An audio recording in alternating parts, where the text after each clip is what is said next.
The Great Hall of the Galactic Assembly was the largest room Daniel Cole had ever seen. It stretched for 3 kilometers in every direction, with a floor made of black polished stone that reflected the lights above like a dark mirror. Thousands of alien beings sat in floating platforms arranged in circles around the center, where a single human stood alone. Daniel was 42 years old. He had spent the last 14 years of his life preparing for this moment. He had learned 17 alien languages. He had studied the customs of over 100 species. He had memorized trade laws, diplomatic protocols, and the entire history of the Galactic Consortium. All of this work, all of these years, had led him to this room. He was Earth's first official ambassador to the Galactic Assembly. On his shoulders rested the hopes of 8 billion people back home. Humanity had only discovered faster-than-light travel 20 years ago. They were the newest species to reach the stars, and Daniel was here to ask for a place among the older civilizations. The being that floated before him was called the High Speaker. It was a Velthary, a creature made entirely of living crystal. Light passed through its body and broke into rainbow patterns that shifted as it moved. The Velthary were the oldest species in the consortium, and they had ruled the assembly for 10,000 years. "You stand before the Galactic Assembly," the High Speaker said. Its voice did not come from a mouth. Instead, the crystal vibrated and produced sounds that were translated directly into Daniel's brain through a small device behind his ear. "State your purpose." Daniel took a deep breath. He had practiced this speech 1,000 times. "I come on behalf of humanity," he said. His voice was steady, even though his heart was beating fast. "We wish to join the Galactic Trade Consortium. We wish to establish formal diplomatic relations with the member species. We come in peace, seeking friendship and mutual benefit." Silence filled the great hall. Then, slowly, a sound began to grow. It took Daniel a moment to realize what it was. Laughter. The Crick's delegation, insect-like beings with 4 arms and clicking mandibles, made sounds of amusement that echoed through the chamber. The Dazari, snake-like creatures covered in silver scales, coiled their bodies tighter and flicked their forked tongues. Even the Velthary High Speaker seemed to shimmer with something that might have been contempt. "You come before us with nothing," the High Speaker said when the laughter died down. "Your species has barely mastered basic fusion propulsion. You have no resources worth trading. You have no technology we desire. Your military consists of a handful of primitive ships that any consortium patrol could destroy in moments. Tell me, human, what could your species possibly offer us?" Daniel felt his face grow warm, but he kept his expression calm. "We offer partnership," he said. "We offer cooperation. Humanity is a resourceful species. We learn quickly. We adapt. We work hard.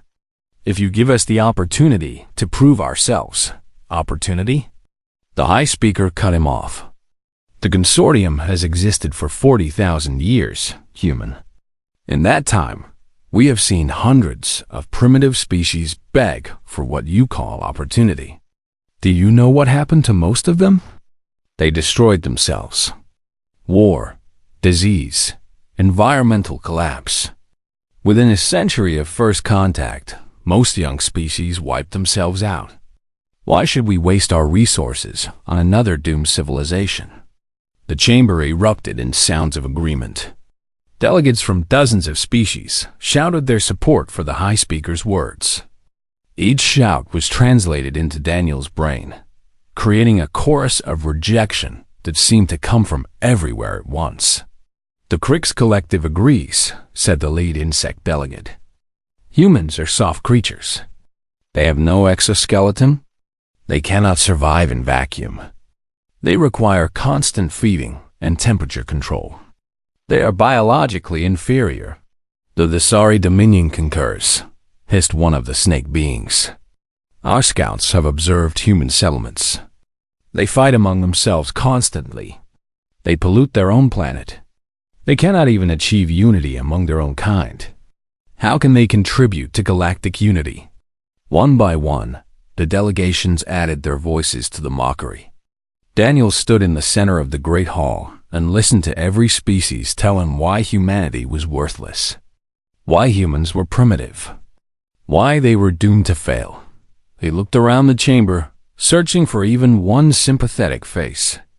Among the thousands of beings present, surely one would speak in humanity's defense. Surely one would offer support, or at least silence.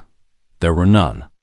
Every face, every crystal form, every scaled body, every insectoid shell showed the same expression: contempt. Daniel thought about his daughter back on Earth.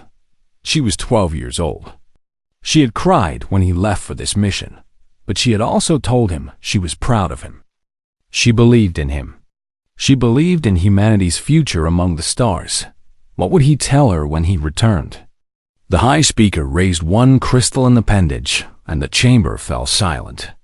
"The Assembly has heard enough," it said. "Your application for membership in the Galactic Trade Consortium is denied. Furthermore, the Assembly votes to classify humanity as a non-contact species." Daniel felt his stomach drop. Non-contact? What does that mean? "It means you will return to your solar system, and you will remain there," the High Speaker said. "No human vessel will be permitted beyond the boundaries of your star system. Any human ship found in consortium space will be destroyed without warning. You will have no trade. You will have no communication. You will be alone until you inevitably destroy yourselves, as all primitive species do." The words hit Daniel like physical blows. This was worse than rejection. This was a death sentence for humanity's future. Trapped in one star system, cut off from the rest of the galaxy, Earth would stagnate. Resources would run out. Conflicts would grow. The High Speaker was right about one thing. Isolation would destroy them. Daniel could have argued. He could have begged. He could have fallen to his knees and pleaded for mercy. Part of him wanted to do exactly that. Part of him wanted to scream that this was unfair, that humanity deserved a chance, that they were more than the Assembly believed. But as he looked at the faces around him, he realized that nothing he said would matter. These beings had already made their decision. They had looked at humanity and seen nothing worth saving. No amount of words would change their minds. So instead, Daniel simply nodded once. "I understand," he said quietly. His voice was calm, but there was something in it that made the nearest delegates pause. "I hope someday you will understand as well." He turned and began walking toward the exit. His footsteps echoed in the sudden silence. The great doors at the far end of the chamber seemed impossibly far away, but he kept walking. He did not look back. He did not hurry. Behind him, the Assembly had already moved on to other business. Before Daniel even reached the doors, he could hear the High Speaker introducing the next matter for discussion. The human was forgotten. He had walked into that chamber as the hope of his species, and he was walking out as nothing at all. But as Daniel passed through those great doors and stepped into the empty corridor beyond, something changed in him. The shame and the anger were still there, burning in his chest. But beneath them, something else was growing. Something cold and patient and absolutely determined. They had called humanity worthless. They had said humans had nothing to offer. They had condemned his entire species to slow death in isolation. Daniel Cole made a decision in that corridor. He would prove them wrong. He did not know how yet. He did not know when. But he knew, with a certainty that surprised even himself, that this was not the end. It was the beginning. 6 months passed, and Daniel Cole did not return to Earth. His diplomatic ship, the Horizon, drifted at the very edge of consortium space, running on minimal power. The lights were dim. The engines were almost silent. Every system that could be turned off had been turned off. Daniel was hiding, and he was waiting. Grace Murphy sat in the pilot's seat, her feet up on the control panel. She was 40 years old, with short dark hair and the kind of face that looked like it has seen too much. Before this mission, she had been a military pilot. She had flown combat missions against pirates in the outer colonies. She was one of the best pilots humanity had ever produced. She was also, at this moment, very bored. 6 months, she said, staring at the ceiling. 6 months of floating in empty space, eating recycled food, and watching you stare at star charts. When you asked me to stay on after the assembly rejected us, this is not what I imagined. Daniel did not look up from his display. What did you imagine? I don't know. Something exciting. Something with a purpose. Not hiding like scared animals while the consortium pretends we don't exist. We're not hiding, Daniel said. We're planning. Grace turned her head to look at him. Planning what, exactly? Earth is under isolation order. Every consortium patrol has orders to destroy any human ship they find. Our government has officially disowned us. We are, by any reasonable definition, criminals. That's true. So what's the plan, Ambassador? Daniel finally looked up. He touched the display and it expanded, showing a map of the galaxy. Most of it was colored blue, representing consortium territory. But at the edges, far from the core worlds, there were areas marked in gray. The consortium calls this region the Dead Zone, Daniel said. No habitable planets. No valuable resources. Nothing but empty space, radiation storms, and dead stars. They mapped it centuries ago and declared it worthless. Grace sat up slowly. And I've been studying the sensor data from every ship that's ever passed through that region. Most of it is exactly what the consortium says it is. Empty space and nothing more. Daniel touched another control and strange patterns appeared on the display. But there are these. The patterns looked like static random noise in the sensor readings. Grace studied them for a moment, not understanding what she was seeing. Energy signatures, Daniel explained. Very faint. Very strange. They don't match any known natural phenomenon.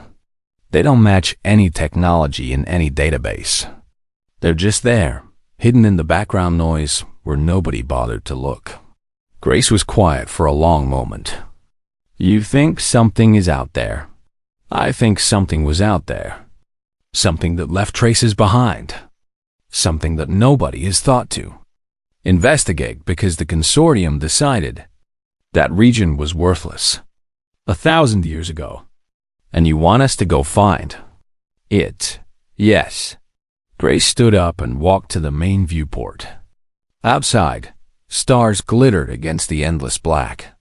Somewhere out there, past those stars, was the Dead Zone. It was a journey of 3 months, maybe more. Their ship was small. Their resources were limited. If something went wrong, no one would come to help them. The consortium won't follow us there, she said slowly. They won't even notice we're gone. That's the idea. And if we find nothing? If those energy signatures are just sensor errors?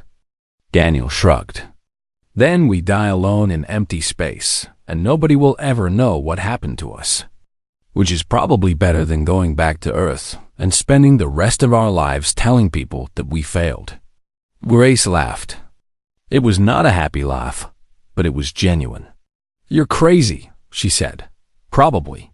We'll run out of food. We'll run out of power. The radiation storms could tear the ship apart. We could hit debris, or get lost, or just break down in the middle of nowhere. All true. Grace turned back to face him. There was something in her eyes that Daniel had not seen before. Something that looked almost like hope. All right, Ambassador, she said. Let's go see what the galaxy forgot about. The journey was harder than either of them had imagined. The Dead Zone was not just empty. It was hostile. Radiation storms swept through without warning, forcing them to shut down all systems and wait for hours while invisible waves of energy passed over them. The navigation systems constantly failed. Confused by the strange properties of the space around them, they rationed their food, cutting their meals in half, then in half again. They recycled their water until it tasted like metal.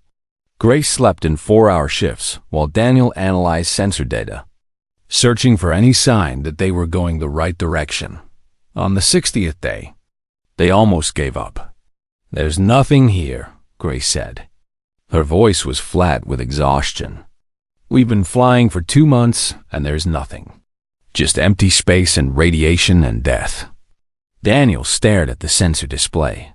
The energy signatures were stronger here, but they still pointed toward nothing. Just more empty space. "One more week," he said. "Give me 1 more week." "We don't have a week. We barely have enough food to make it back to consortium space, and that's if everything goes perfectly." "Grace, please. 1 more week." She looked at him for a long time. Then she shook her head. 3 days, she said. "That's all I can give you. If we don't find something in 3 days, we turn around and hope we can make it back before we starve." Daniel nodded. 3 days. 72 hours to find something that might not exist. On the 2nd day, they found it. Grace was asleep when the sensors started screaming. Daniel had to shake her awake, dragging her to the main display as she cursed and rubbed her eyes. "What?" she demanded. "What is it?" Daniel pointed at the viewport. Outside, where there should have been nothing but empty space, something was glowing. A soft blue light coming from behind a dying red star. Something that should not exist. They flew closer. The light grew brighter. And then, slowly, a planet came into view. It was small, barely larger than Earth's moon. Its surface was covered in structures. Towers that spiraled toward the sky. Domes that stretched across entire continents. Shapes that made no sense, that seemed to bend in directions the eye could not follow. "That's impossible," Grace whispered. The consortium scanned this entire region. They would have found this. "No," Daniel said. His voice was shaking with excitement. "They scanned it, but they never looked closely. They never came this deep. They declared the whole region worthless and walked away." "What is this place?" Daniel studied the readings that were flooding across his display. The structures were old, incredibly old. The materials they were made from did not match anything in any database. The energy signatures that had led them here were coming from deep underground, still active after what might have been millions of years. "Precursor ruins," Daniel said. "The consortium claims they found all the precursor sites centuries ago. They claim they recovered all the technology left behind by the species that came before. They were wrong. They landed on the surface of the dead world. The atmosphere was thin but breathable. The structures rose around them like the bones of giants. Everything was silent. Everything was still. But beneath the surface, something was waiting. It took them 3 days to find the entrance. A door, hidden beneath centuries of dust, that opened at their approach as if it had been waiting for visitors. Beyond the door, a corridor stretched downward into the dark. They walked for hours. The corridor led to chambers, and the chambers led to more corridors, and the corridors led deeper and deeper into the heart of the dead world. The walls were covered in writing that Daniel could not read. The rooms were filled with machines that Daniel could not understand, but he understood enough. He understood that the precursors, whoever they had been, had left something behind. Something valuable. Something that could change everything. On the 7th day of exploration, they found the manufacturing center. A vast chamber filled with machines that still worked, still waited, still hummed with power that had lasted for millions of years. Around them, screens flickered to life, displaying instructions in a language that slowly began to translate itself. Daniel read the words that appeared before him. And he began to smile. The consortium had called humanity worthless. They had said humans had nothing to offer. But here, in the heart of a forgotten world, Daniel had found something that would make the consortium pay attention. Here, in the ruins of a dead civilization, he had found the tools to build an empire. Word spread faster than Daniel had expected. It started as rumors. Whispers in the dark corners of space stations. Stories told by traders who had heard from other traders who had heard from others still. A human ship had gone into the dead zone. A human ship had found something there. Something valuable. Something that changed everything. Within 6 months, the first ships began to arrive. They were not consortium ships. The consortium still did not care about the dead zone. They still believed it was worthless. But there were other beings out there. Beings who lived on the edges of consortium space. Beings who have been forgotten or rejected or pushed aside. The Thesari outcasts came first. There were 5 of them, traveling in a ship so old it barely held together. Their scales were dull with age and malnutrition. Their eyes held the look of beings who had given up hope a long time ago. Daniel met them when they landed on the planet's surface. He stood alone, unarmed, as they slithered out of their ship and looked around at the precursor structures with wide eyes. "You are the human," the lead Thesari said. His name was Calvos, and he spoke carefully, as if each word cost him something. "We heard stories. We did not believe them. What did the stories say?" That a human found a precursor world. That a human was offering shelter to anyone who came. That a human did not care about species or rank or origin. Calvos looked at Daniel with suspicion. "No one offers something for nothing. What do you want from us?" Daniel smiled. "I want you to help me build something. Something new. Something that the consortium has never seen before." "What kind of something?" "An alliance. Not based on who is strongest or oldest or most advanced. An alliance based on cooperation, on partnership, on the idea that every being has something to offer, no matter where they come from." Calvos was silent for a long moment. Behind him, the other Thesari exchanged glances. "The consortium would destroy such a thing," Calvos said finally. "The consortium has to find it first. And even if they do, by then we will be strong enough to make them think twice. You are either very brave or very foolish." Daniel laughed. "Probably both. Are you staying or leaving?" Calvos looked at his companions. They were tired. They were hungry. They had nowhere else to go. The consortium had exiled them for suggesting that advanced technology should be shared with lesser species. Their own people had called them traitors. They had been drifting through space for years, looking for somewhere they could belong. "We will stay," Calvos said. "For now." After the Thesari came the Cricks. They were workers, drones from one of the great hive collectives. In the consortium, Cricks workers had no individual rights. They existed only to serve the collective. They had no names, no property, no freedom. But these Cricks had broken away.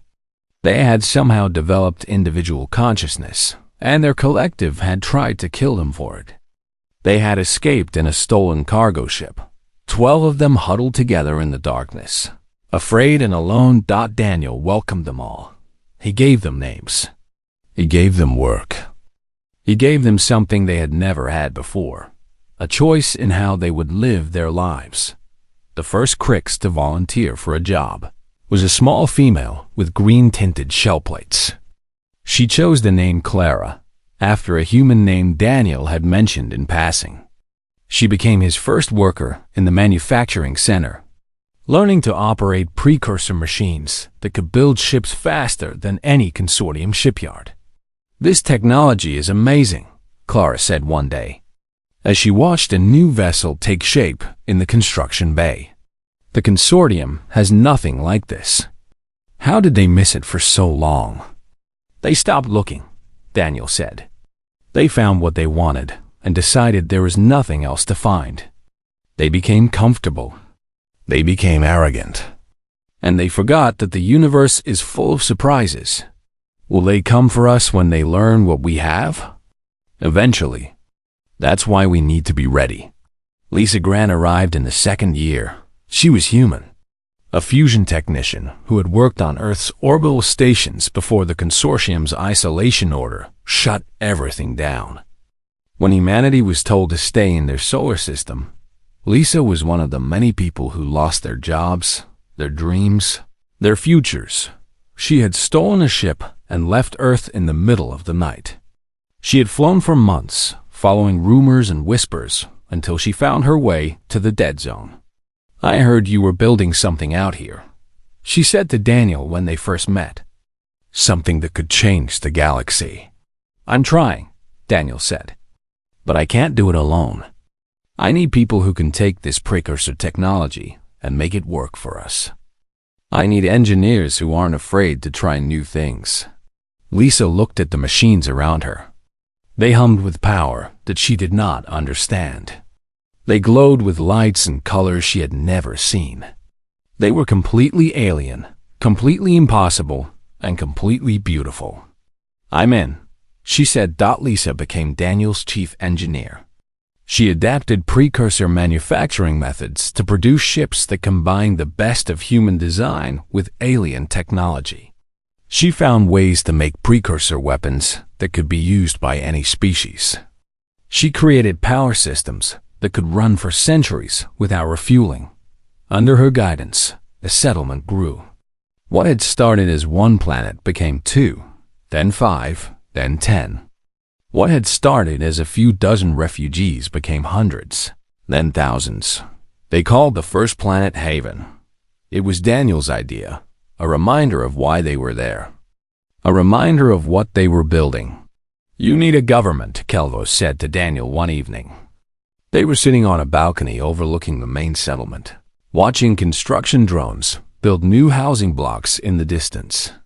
"An alliance of this size cannot function without structure." "I know," Daniel said, "but I don't want to recreate what the consortium has. I don't want hierarchies based on species or age or technology level." "Then what do you want?" Daniel thought about the question for a long time. He remembered the assembly hall, the laughter, the contempt. He remembered being told that humanity was worthless. He remembered walking out of that room with nothing but his determination. "I want a place where anyone can belong," he said finally. "Where your value is based on what you contribute, not on what you were born as. Where species work together because they choose to, not because they have to." That is a beautiful dream. It can be more than a dream. It can be reality, if we build it right. In the third year, Daniel called a meeting. Representatives from every species in the settlement gathered in the largest structure on Haven. There were humans and the Sari and Cricks. There were Velfari outcasts, crystal beings whose philosophical heresies had earned them death sentences in the consortium. There were species Daniel could not even name, refugees from worlds so distant that no one in the consortium had ever heard of them. "We have come far," Daniel said, looking out at the crowd. 5 years ago, I stood alone in the Galactic Assembly, asking for a chance. They laughed at me. They told me that humanity was worthless. They told me to go home and wait for extinction. The crowd was silent. I refused to accept that judgment. And so did all of you. Every one of you was rejected by the consortium. Every one of you was told that you had no value. Every one of you found your way here, to this place, and proved them wrong. He paused, letting the words sink in. Today, we are more than refugees. We are more than outcasts. We are an alliance. Not because anyone forced us to be, but because we chose to be. We chose cooperation over conflict. We chose partnership over hierarchy. We chose to build something new. Lisa stepped forward, standing beside Daniel. Our manufacturing capacity now exceeds any single consortium sector, she said.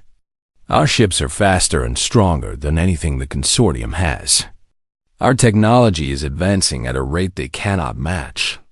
We are not the weak, primitive species they dismissed. We are something they have never seen before. Talvos joined them, his silver scales gleaming in the light. We have built a network of 40 star systems, he said. We have trade agreements with over 100 independent worlds. We have allies that the consortium does not even know exist. We are ready. Daniel nodded. Today, we give ourselves a name. Today, we declare to the galaxy what we have become. He raised his voice so that every being in the chamber could hear. We are the Frontier Alliance. And this is only the beginning. The crowd erupted in sounds of approval. Humans cheered. The Sari hissed with pleasure. Cricks clicked their mandibles. Valkyrie chimed like bells. 100 species, united by a common purpose, celebrated together. Outside, the stars waited.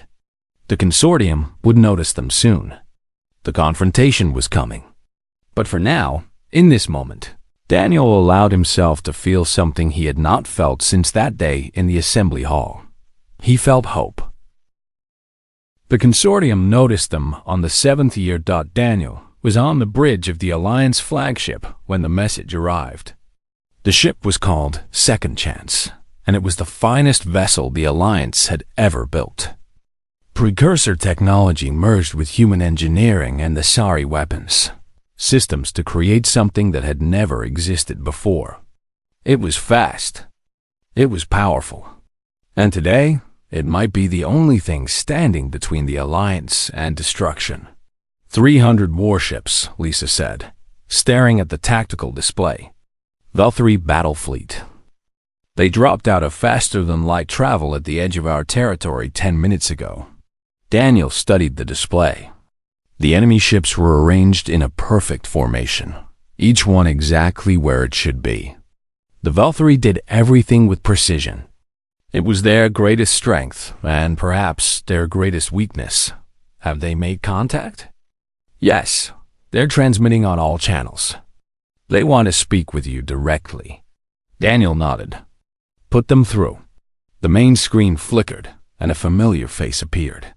The Valkyrie High Speaker, the same crystalline being that had rejected humanity 7 years ago.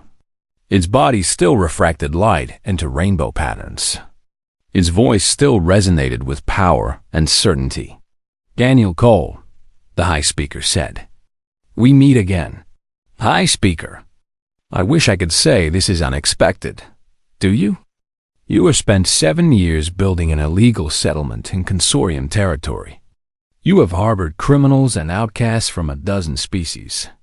You have developed weapons and technology without permission. Did you truly believe we would not notice?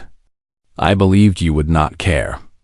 The dead zone was declared worthless by your own assembly. Nothing of value, you said. Nothing worth investigating. The High Speaker's crystalline form flickered with what might have been anger. We have clearly underestimated you. That was a mistake we will not repeat. You are hereby ordered to surrender unconditionally. Your fleet will stand down. Your population will submit to consortium authority. You will face trial for your crimes. And if we refuse, then you will be destroyed. Every ship, every settlement, every being who has joined your illegal alliance. We will leave nothing behind. Daniel was silent for a moment. Around him, the bridge crew waited. Humans, the Sari, Cricks, Valkyrie outcasts, representatives of a dozen other species. They had all given up everything to be here. They had all believed in something that the consortium said was impossible. May I ask you something, High Speaker? You may. When I stood in your assembly hall 7 years ago, you called humanity worthless. You said we had nothing to offer. You said we were destined to destroy ourselves, like all primitive species. Do you still believe that? Your actions have proven that you are dangerous, the High Speaker said. That is not the same as being valuable. No, it's not. But let me tell you what has happened in the 7 years since you rejected us. Daniel touched a control, and a new display appeared beside the High Speaker's image. It showed the Frontier Alliance as it existed today.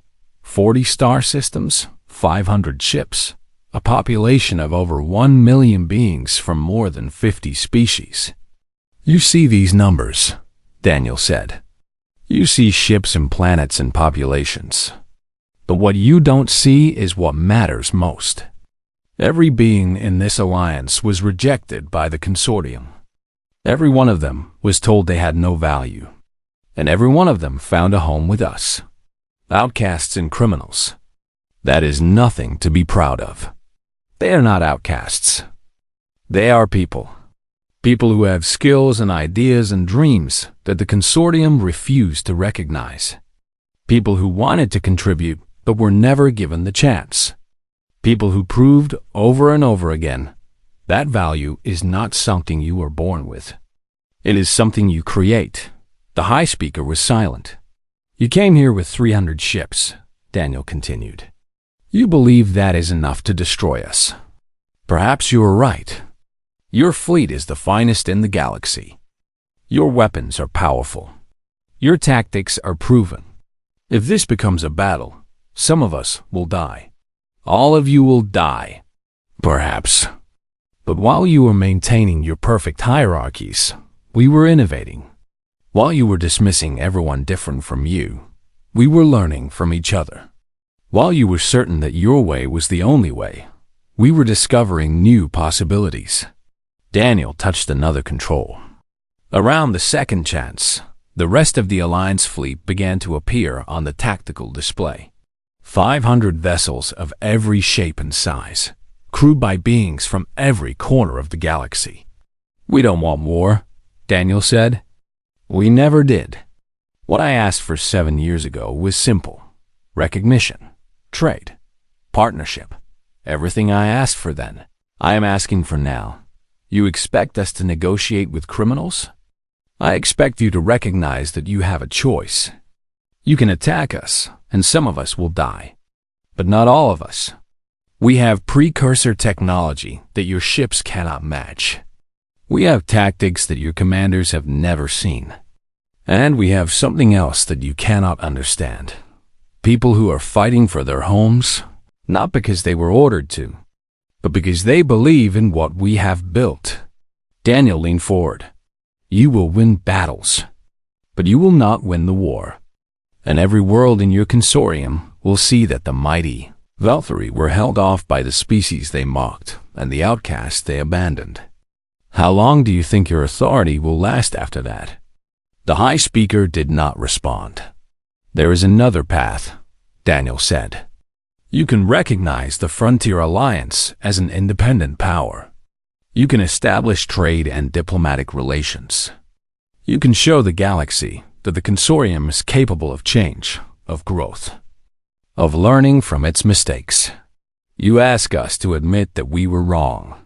I ask you to admit that the galaxy is bigger than any one species can control, that there is room for different ways of doing things, that the future does not have to look exactly like the past. For a long moment, no one spoke. The two fleets hung in space, weapons ready, waiting for the order that would begin a war that might never end. Then the High Speaker made a sound that the translator had difficulty interpreting. It was something between a sigh and a chime. You have given me much to consider, Daniel Cole. I will consult with my fleet commanders. You will have our answer within 1 standard day. The screen went dark. The bridge was silent. Everyone was looking at Daniel, waiting to see what he would do next. Wow, Grace said from her station at the helm. That went better than expected. Daniel laughed. It was a tired laugh. The laugh of someone who had not slept in days and was running on nothing but determination. It's not over yet. They might still attack. They won't, Kelvo said. The Dazari had been watching the tactical display throughout the conversation. Look at their formation. They have shifted from attack configuration to defensive posture. They are uncertain.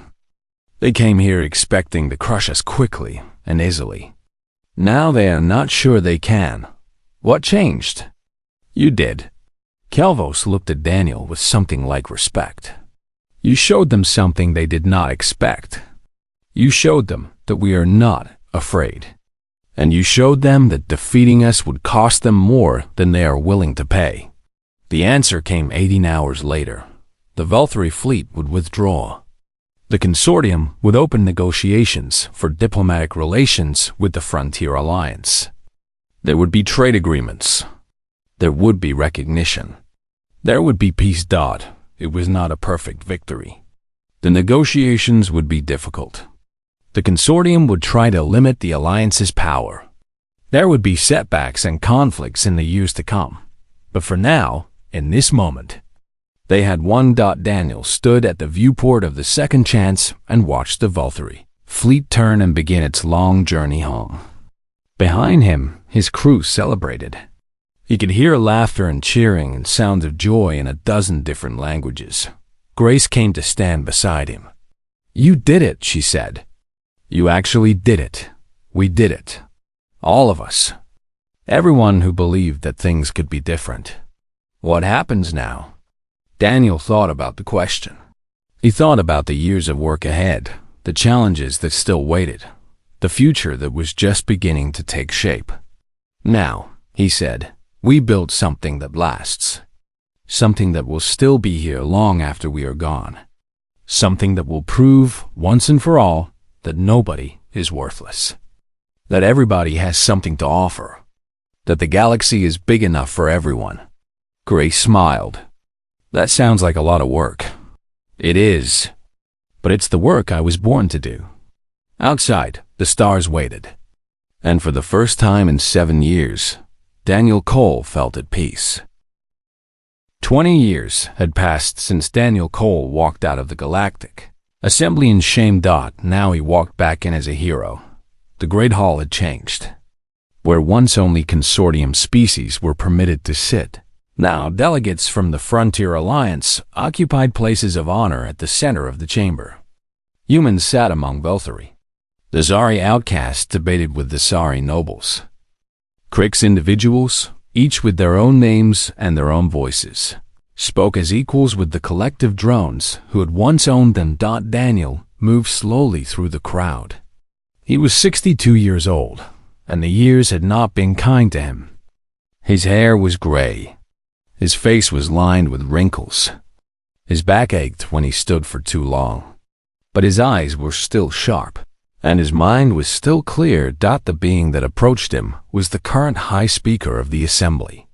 It was a Thesari named Valkesh, the first non-Velthari to hold the position in 10,000 years. She moved with the grace of her species, her silver scales gleaming in the light of 1,000 floating lamps. "Ambassador Cole," Valkesh said, bowing her head in respect. "We are honored by your presence today." "The honor is mine, High Speaker. I never thought I would see this chamber again. Much has changed since your last visit. Perhaps more than any of us imagined possible." Daniel looked around at the transformed hall. Beings who had once been enemies now worked together. Technologies that had once been jealously guarded were now freely shared. The rigid hierarchies of the old consortium were slowly giving way to something more flexible, more inclusive, more alive. Change was always possible, Daniel said. It just needed someone to take the first step. The ceremony began an hour later. Delegates from every known civilization gathered to witness the signing of the Unity Accords. It was the most comprehensive agreement in galactic history, a framework for cooperation and mutual respect that would govern relations between species for generations to come. Daniel sat in the front row as the speeches were given. He listened as leaders praised the Alliance for its vision, as former enemies acknowledged their mistakes, as the future was declared brighter than the past. When his name was called, he rose slowly and made his way to the central platform. The chamber fell silent. Thousands of beings watched as the old human stood before them, the same place where he had stood 20 years ago. "I have been asked to say a few words," Daniel began. His voice was softer now, but it still carried through the hall. "But the truth is, I'm not sure what to say. Everything I might talk about, you already know. You have lived it. You have been part of it. The story of the Alliance is not my story. It is our story." He paused, looking out at the faces before him. So many species. So many individuals. So many stories of struggle and hope and survival. 20 years ago, I came to this hall asking for a chance. I was told that humanity had nothing to offer. I was told that we were primitive, doomed, worthless. I was told to go home and wait for extinction. The chamber was completely silent. I refused to accept that judgment. Not because I believed I was special, but because I believed that everyone deserves a chance to prove themselves. I believed that worth is not something you are born with, but something you create through your actions. I believed that the galaxy was big enough for everyone. Daniel gestured to the delegates around him. Every being in this room was told, at some point, that they did not matter. The Dazari outcasts were told that their ideas were heresy. The Krix individuals were told that they had no right to exist. The human colony worlds were told that they had no future. Every species that makes up the Alliance was rejected by someone, somewhere, at some time. But you did not let that rejection define you. You kept going. You kept building. You kept believing. And together, we created something that nobody thought was possible. He looked up at the transparent ceiling, where the stars shone in patterns that he had learned to love over 20 years of traveling among them. The Unity Accords we signed today are not the end of our journey. They are just another step. The galaxy is vast and there is still so much work to do. There are still species we have not met. There are still problems we have not solved. There are still mistakes we will make and lessons we will learn. But I believe in us. I believe in the beings in this room and the beings watching from 100 different worlds.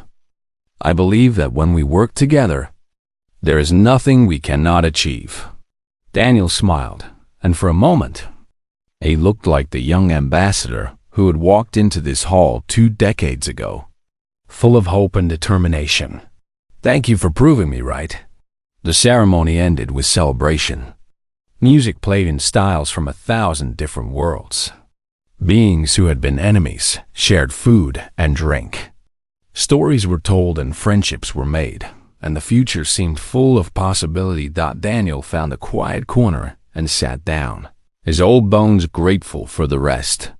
He watched the celebration with tired eyes, content to be an observer rather than a participant.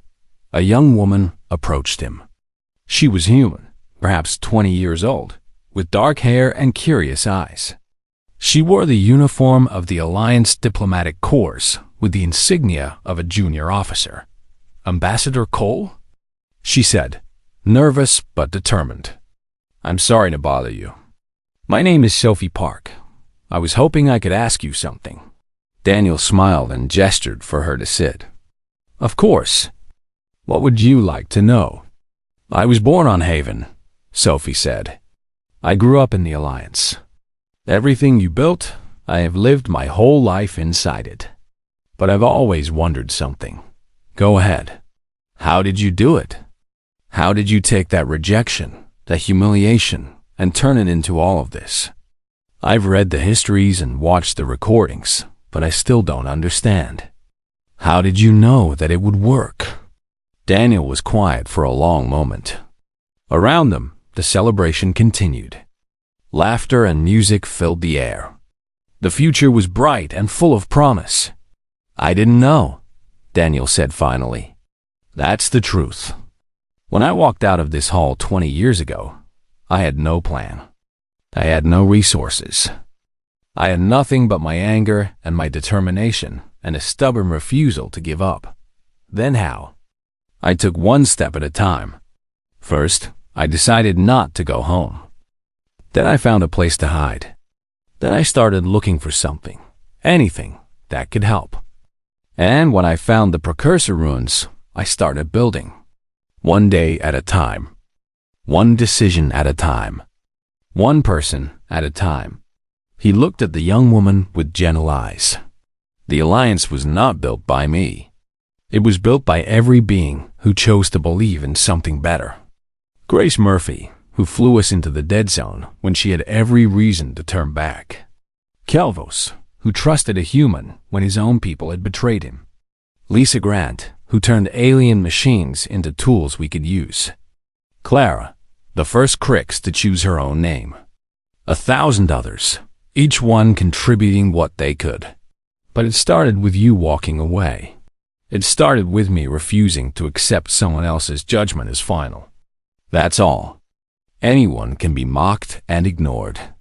The question is what you do afterward. Sophie nodded slowly, taking in his words. You're part of the next generation, Daniel said. The first generation to grow up in the Alliance. You never knew what it was like before. You never experienced the rejection, the isolation, the fear. In some ways, that makes your job harder. Harder? How? Because you have to remember why we built this, even though you never lived through the reasons. You have to keep fighting for something better, even when you've never known anything worse. You have to stay hungry for change, even when everything seems fine. Daniel placed his weathered hand on the young woman's shoulder. The Alliance is not perfect. Nothing built by living beings ever is. There will be problems we didn't foresee. There will be conflicts we couldn't prevent. There will be days when everything seems to be falling apart, and you'll wonder if any of it was worth the struggle. What do we do then? The same thing we've always done. We take one step at a time. We help the beings around us. We believe that the future can be better than the past. And we never, ever stop trying. Sophie smiled. It was a young smile, full of hope and energy that Daniel had not felt in years. Thank you, Ambassador. Thank you, Sophie. Now go enjoy the celebration. This is your future we're building. You should be part of it. She stood and walked back toward the celebration, her steps light with purpose. Daniel watched her go, feeling something warm in his chest that he recognized as pride. Grace Murphy found him there an hour later. She was old now, too, her hair white and her face lined with age.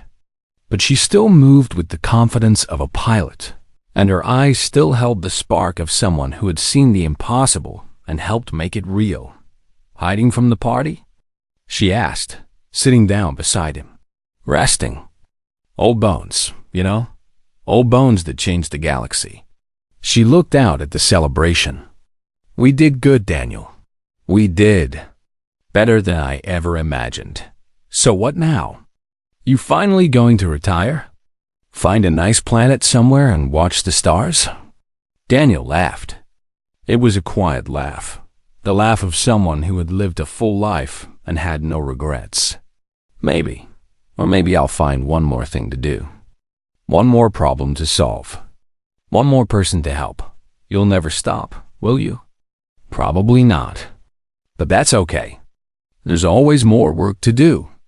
And as long as I can still help, I will. Grace took his hand and held it gently. Two old friends, watching the future they had built together, content with what they had achieved above them. Through.